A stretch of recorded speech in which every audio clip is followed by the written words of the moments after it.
இப்போ கரூர் போறாருன்னா விஜய் மக்கள் எதிர்த்து கேள்வி கேட்பாங்களா? இத்தனை நாள் கழிச்சு எதுக்கு வந்தீங்கன்னு கேட்பாங்களான்னு கேட்கல. கேட்கற அளவுக்குலாம் வாய்ப்பு இருக்காதுமா. ஆல்ரெடி ஃபிக்ஸடா பேசி வச்சிருவாங்க. இதெல்லாம் உங்களுக்கு தெரியாத பாவம் அப்பாவியா கேட்குறீங்க நீங்க. ஆல்ரெடி இதெல்லாம் வந்து யாரை போய் மீட் பண்ண போறாரு, என்ன பேசணும், எல்லாம் ஃபிக்ஸ்ட் ஆயிடும். விஜயபாஸ்கரே சொல்றாரு, இந்த எம்ஆர் விஜயபாஸ்கரே வந்து சேரல, அவர் அதிமுக இருக்கிறாரு வச்சுங்க, அப்ப மட்டும் இவர் போக முடியாதா? அப்ப மட்டும் அந்த மக்களை போய் சந்திக்க முடியாதா? இருந்தாலும் ஒரு பக்கம் செந்தில் பாலாஜியை தலைமறைவாக்கிட்டாரு, இன்னொரு பக்கம் அந்த எம்எல்ஏவும் ராஜினாமா பண்ணிட்டாங்கன்னும் போது வழக்கு வந்து சிபிஐல வழக்கு நிலுவையில் இருக்கு. நீங்க வழக்குல வந்து பாத்தீங்கன்னா எல்லாருமே அந்த 41 குடும்பத்தை சார்ந்தவங்களையும் விசாரிக்க வேண்டிய சூழல் இருக்கு. இது இந்த மீன் டைம் வந்து பாத்தீங்கன்னா அந்த மக்களுக்கு வந்து பாதிக்கப்பட்டவன்ற அந்த அடிப்படையில் நீங்க நீதிமன்ற உத்தரவுலாம் எதுவுமே இல்லாத நீங்களே வந்து ஒரு சன்மானம் கொடுத்தீங்கன்னா அந்த சன்மானம் வந்து அந்த சாட்சியை கலைக்கிறதுக்கு கொடுத்தாங்கன்னு போயிடும். சும்மா இதெல்லாம் வந்து நீங்க வந்து ஒரு பிம்பத்தை கட்டுறீங்க. இப்ப நாளைக்கு சட்டமன்ற கூட்டத்தொடர் போட்டோம்னா அவர் வந்து தானே ஆகணும். செந்தில் பாலாஜி சட்டசபையில் வந்து உட்கார்ந்தாரு, அப்போ பண்ண வேண்டியதானே? அப்போ நீங்க தானே இருந்தீங்க. கலங்கரை சொந்தங்களுக்கு அன்பு வணக்கம். இன்று நம்மோடு நேர்காணலில் இணைந்திருப்பவர் சேகுவரா ஜெய்சங்கர் அவர்கள். வணக்கம் சார். வணக்கம். நலமா இருக்கீங்களா? நலமா இருக்கும். இப்போ கரூர் போறாருன்னா விஜய் மக்கள் எதிர்த்து கேள்வி கேட்பாங்களா? இத்தனை நாள் கழிச்சு எதுக்கு வந்தீங்கன்னு கேட்பாங்களான்னு கேட்கல. கேட்கற அளவுக்குலாம் வாய்ப்பு இருக்காதுமா. அந்த அளவுக்குலாம் இன்னைக்கு மக்கள் கிடையாது. அப்படியெல்லாம் ஒரு பாதுகாப்பு வளையத்தில் இருப்பார். ஆல்ரெடி ஃபிக்ஸடாக பேசி வச்சுருவாங்க. இதெல்லாம் உங்களுக்கு தெரியாத பாவம் அப்பாவியாக கேட்குறீங்க நீங்கள். ஆல்ரெடி இதெல்லாம் வந்து யாரை போய் மீட் பண்ண போகிறாரு, என்ன பேசணும், எல்லாம் ஃபிக்ஸ்ட் ஆகிடும். அதிகாரத்தில் இல்லைன்னா கூட நீங்கள் சொல்லலாம் சலசலப்பாயிடுச்சுன்னு சொல்லிட்டு. அங்கே வந்து ஆல்ரெடி அங்களுடைய மக்கள் அந்த என்ன ஓட்டம் என்ன அந்த இப்போ கிட்டத்தட்ட டைலி இப்போ தான் இதுதான் நீங்கள் புரிஞ்சுக்கணும். கிட்டத்தட்ட வந்து ஆட்சிக்கு வந்து பார்த்தீங்கன்னா 2 மாதமா இப்போ ஒரு வாரம் அப்போ ஒரு வாரான்னு காத்திருந்து ஒரு 2 மாதம் டைலூட் ஆயிடுச்சு. புரியுதுங்களா? இப்போ வந்து பார்த்தீங்கன்னா வந்தால் கூட நமக்கு என்ன செய்வார்ன்ற எதிர்பார்ப்பு மக்கள் அவங்க வந்துட்டாங்க. அந்த 41 குடும்பத்தில் 1-2 குடும்பம் ஒன்றும் அப்படி இருக்கலாம்.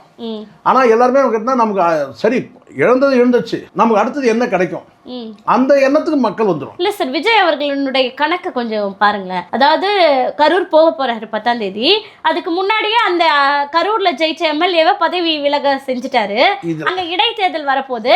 இப்ப போய் மக்களை சந்திக்கிறாரு. இடைத்தேர்தல் பிரச்சாரமா? இல்ல கண்டிப்பா தேர்தல் ஆதாயம் தான். இதுல ஒன்றும் சந்தேகமே வேண்டாம். நானே சொல்றேனே, அப்படியே விஜயபாஸ்கரே வந்து சேராம கூட இருக்கிறாருன்னு வச்சுக்கோங்க, பேச்சுக்கு நான் சொல்றேன். என்ன நடந்தோன்னு நீங்க நினைக்கிறீங்க? விஜயபாஸ்கரே சொல்றேன், இந்த எம்ஆர் விஜயபாஸ்கரே வந்து சேரல, அவர் அதிமுக இருக்கிறாரு வச்சுங்க, அப்போ மட்டும் இவர் போக முடியாதா? அப்போ மட்டும் அந்த மக்களை போய் சந்திக்க முடியாதா?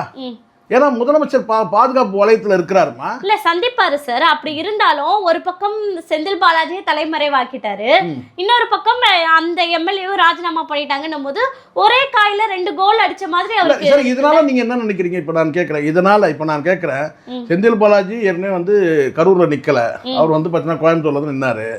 இங்க வந்து இந்த விஜயபாஸ்கர் இங்க தான் நின்னாரு. இந்த இடத்துல நீங்க டிவிக்கு எங்க கோல் பண்ணுச்சு கரூர்ல? இப்ப அவங்க கிட்ட போயிட்டு என்ன சொல்லுவாங்கன்னா, நாங்க அந்த தப்பு பண்ணல, அதாவது பண்ணது செந்தில் பாலாஜி டீம். மக்களை ரொம்ப குறைச்சி மதிப்பிடுறீங்க. மக்கள் வந்து நீங்க ஆதவர்ஜுனா மாதிரி நீங்க நினைச்சிட்டு இருக்கீங்க. நீங்க எல்லாமே ஆதவர்ஜுனாவும் மாறிட்டு வரீங்க. அது நல்லா தெரியுது. இங்க எல்லாருக்கும் எல்லாமே தெரியுமா? மக்கள் புரிஞ்சிக்காமையாமா 15,000 வாக்கு வித்தியாசமா, 1-2 கிடையாதுமா. மதிவாணனுக்கும் இந்த அதிமுகவுக்கும் டிவிக்கு வாக்கு வித்தியாசம் எவ்வளோன்னு கேட்டிங்கன்னா 15,000 வாக்கு வித்தியாசம். 1000 வாக்கு வித்தியாசம்னா நீங்கள் சொல்லலாம். 15,000 வாக்கு வித்தியாசம்னா மக்கள் எதிர்ப்பான நிலையில் இருக்கிறாங்க. அதை கடந்து வாக்களித்தவர்கள் வந்து பார்த்தீங்கன்னா அந்த விசில் சின்னத்திலையும் ஒரு எதிர்பார்ப்பு வச்சு போடுறாங்க. ஆனால் ஒரு 15,000 வாக்கு வித்தியாசம் டிஃபர் ஆகுது இல்லை, 2,000-3,000 ஓட்டு கிடையாது. அப்போ இந்த இடத்துல நீங்கள் என்ன தான் நீங்கள் சொன்னாலும் வந்து பார்த்தீங்கன்னா மக்களுக்கு தெரியலம்மா. நான் வந்து செந்தில் பாலாஜி நான் வந்து விரட்டி விட்டுட்டோம், விஜயபாஸ்கர் நாங்கள் வந்து இழுத்துக்கிட்டோம் அப்படின்னு சொன்னாலாம் கிடையாது. இதெல்லாம் வந்து அவங்களுக்கு வந்து கணிஞ்சு வருது, இவங்க சேர்த்துக்கிறாங்க, அவ்வளோதான். இதனாலலாம் ஒன்று என்ன, இப்போது திருச்சி கிழக்கில் வந்து ஏற்கனவே இப்போது வெற்றி பெற்றது ஒரு 6-7 தொகுதியை போய் பிரச்சாரத்துக்கு போகும்போது அங்கே ஒரு பிரச்சாரம் வரும். என்னன்னு கேட்டால் அந்த கரூர் மக்களுக்கு எதுவுமே செய்யவே இல்லை.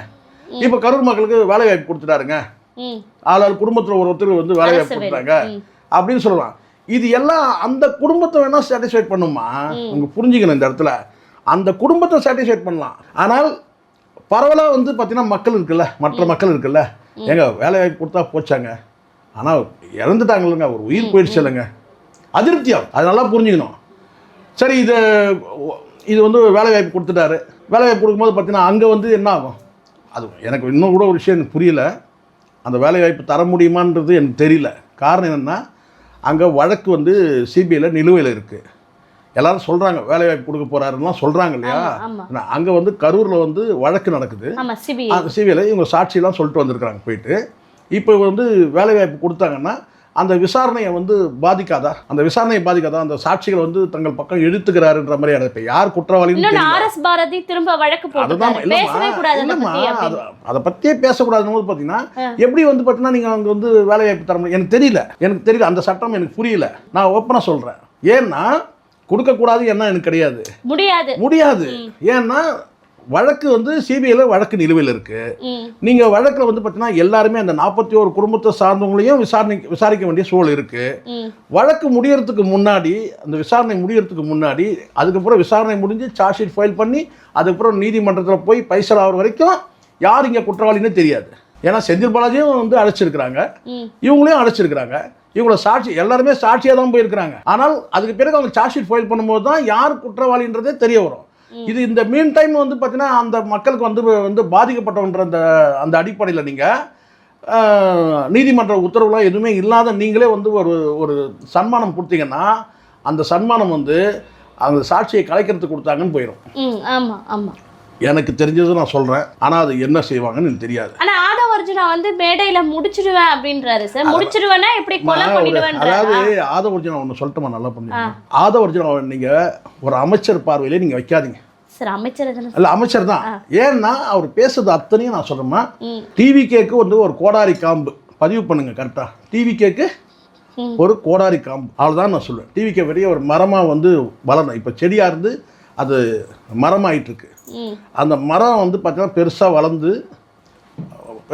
விழுதுகள் விடணும். ஆனால் நான் நினைக்கிறேன் வந்து பார்த்தீங்கன்னா அந்த செடியாக இருக்கும்போதே அதுக்கு ஒரு கோடாரி காம்பு நான் நினைக்கிறேன். ஆதவர்த்தி நான் பேசுறது அத்தனையும் வன்மம், வன்மத்தோட உச்சம், வன்மத்தோட அந்த முகத்தை பார்த்தீங்களா நீங்கள்? இதெல்லாம் வந்து அந்த கட்சியில் இருக்கிறவங்க பார்க்குறாங்களா? இந்த ஸ்ட்ராட்டஜிஸ்ட்னு ஒரு ஜான் ஆரோக்கியம் நல்ல மனிதர், உண்மையிலேயே நல்ல. நான் சொல்கிறேன், நான் சர்டிஃபிகேட் பண்ணுறேன். எனக்கு நான் பழகியிருக்கிறேன், நான் பேசியிருக்கேன், நான் பழகியிருக்கிறேன். வன்மம் கிடையாது. அறிவுபூர்வமாக ஒரு விஷயத்தை அணுகக்கூடிய நபர் யார்? ஜான் ஆரோக்கியம்.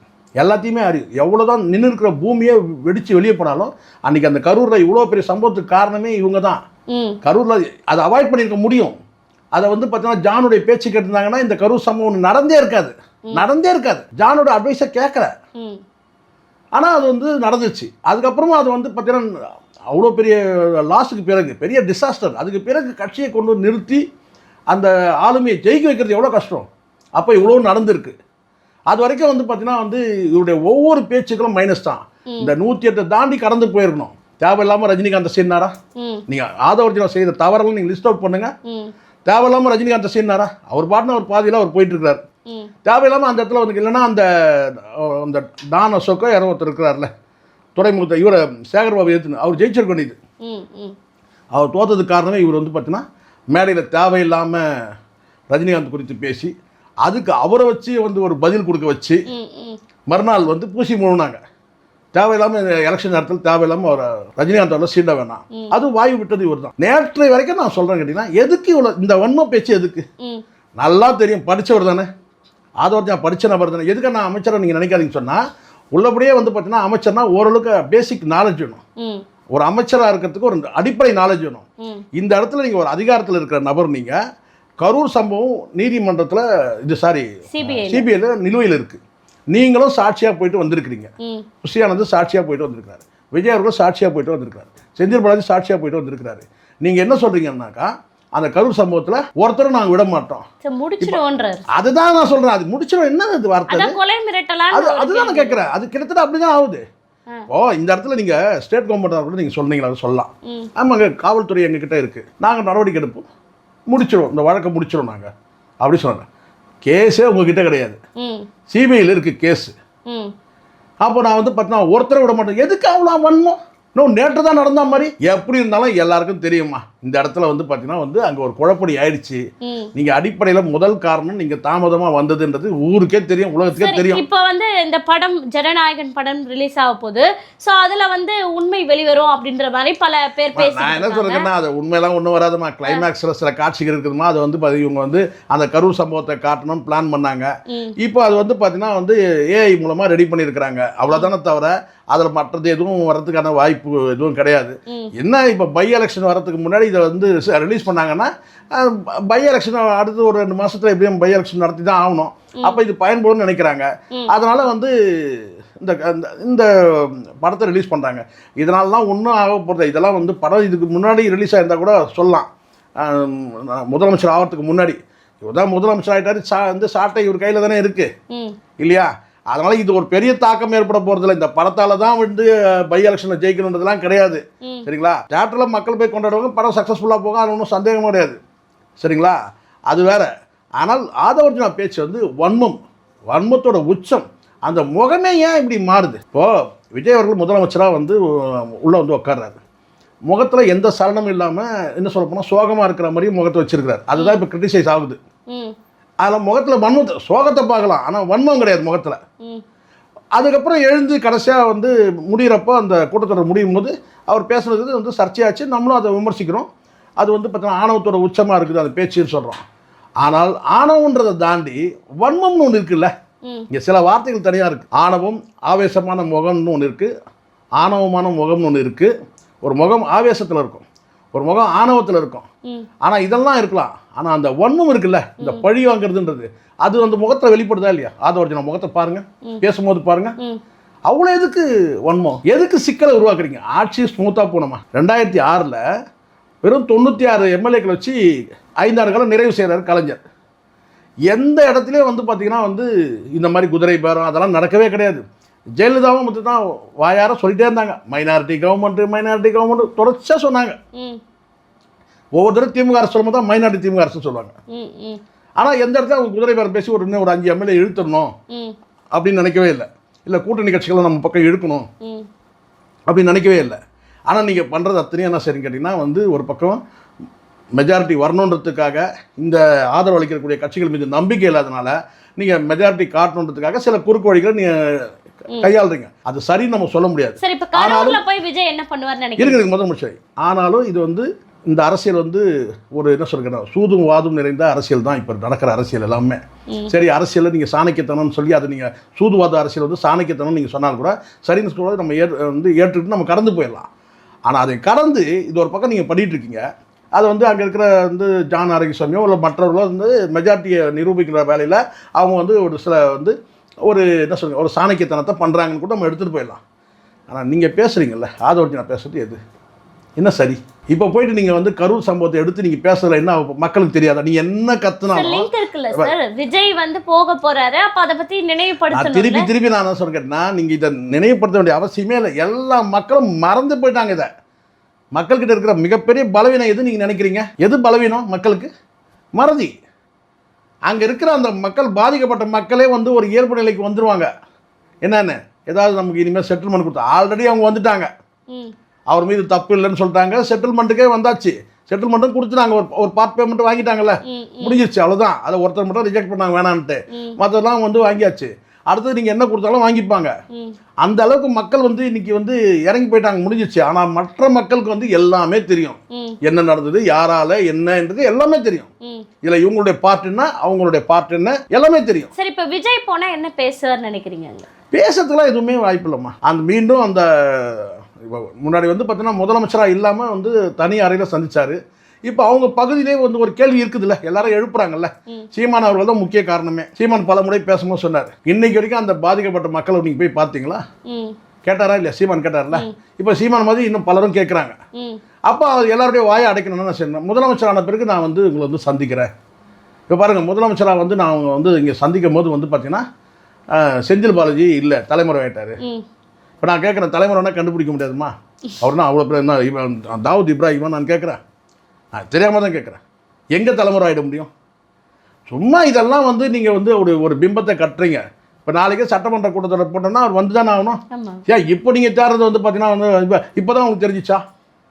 செந்தில் பாலாஜி இப்போ வந்து சட்டசபையில் வந்து உட்காந்தாரு, அப்போ பண்ண வேண்டியது தானே? அப்போ நீங்கள் தானே இருந்தீங்க. இப்போ விட்டா தப்பிச்சு ஓடி போயிடுவார், உடனே நம்ம வந்து கையெழுத்து போடுறேன், உடனே அவர் கைது பண்ணுங்க. நான் வந்து நான் சொல்கிறேன் பாருங்கள், இதெல்லாம் வந்து மக்கள்கிட்ட காட்சி அரசியல் எடுபடாது. இவர் பண்ணுறது, ஆதவர்ஜுனா பண்ணுறது ஒரு அரசியல் ரீதியாக நீங்கள் மெஜாரிட்டி கவர்மெண்ட்டை மைனாரிட்டி கவர்மெண்ட்டை மெஜாரிட்டி ஆக்குறீங்கன்னு சொன்னால் அது நீங்கள் ஒரு பக்கம் பண்ணுங்கள். அது சரி தப்புன்றதை மக்கள் பார்த்துட்டு தான் இருக்கிறாங்க. அதையும் இந்த குதிரை பேரன்ற வார்த்தை வந்து வந்துக்கிட்டே இருக்குது. நீங்கள் ஒரு பக்கம் இப்படி பண்ணுங்கள். டிஎம்கே சைடில் ஒரு பக்கம் அவங்க ஒரு பக்கம் வந்து சில வேலைகள் நடத்துகிறாங்க. உங்கள் கட்சி எம்எல்ஏ நீங்கள் தக்க வச்சுக்கணும்னு தெரியல. விஎஸ் பாபுவை தக்க வச்சுப்பீங்களானே தெரியல. முதல்ல விஎஸ் பாபு வந்து எப்போ வேணாலும் வந்து பார்த்தீங்கன்னா எகிரிடுவார். அப்படி தான் இருக்குது. ஏன்னா ஒரு மனமாற்றங்கள் இந்த எம்எல்ஏக்கள் வரல. இப்போ இருந்தாங்க நேற்று வரைக்கும் என் கூட தாங்க ரசிகர் மன்றத்தில் இருந்தார். அவர் அமைச்சராகிட்டார், நான் வந்து இப்படி இருக்கிறேன். யோசிப்பாங்கல்ல கூட இருக்கிறாங்க. அப்போ அந்த எம்எல்ஏக்களை யாரோ ஒரு 5 எம்எல்ஏ 10 எம்எல்ஏ தூக்குனாலும் உங்களுக்கு அப்போ உங்களுக்கு மைனாரிட்டி கவர்மெண்ட் தான். நீங்கள் ஆட்சி நகர்த்துறது இதுலேயே நீங்கள் இப்படி போயிருந்தீங்க, இந்த குதிரை பாரத்திலே உங்கள் கவனம் போயிருந்தா மக்களுக்கு என்ன நல்லா செய்வீங்க? இன்னைக்கு வரைக்கும் நீங்கள் சொல்லுங்கள், மக்களுக்கு குறிப்பிட்ட ஒரு திட்டம் ஃபுல்லாக ரீச் ஆயிடுச்சு. நடப்பு கால அரசியல் குறித்து பல்வேறு தகவல்களை பகிர்ந்துக்கிட்டீங்க. தொடர்ந்து பேசுவோம். நன்றி சார். நன்றி.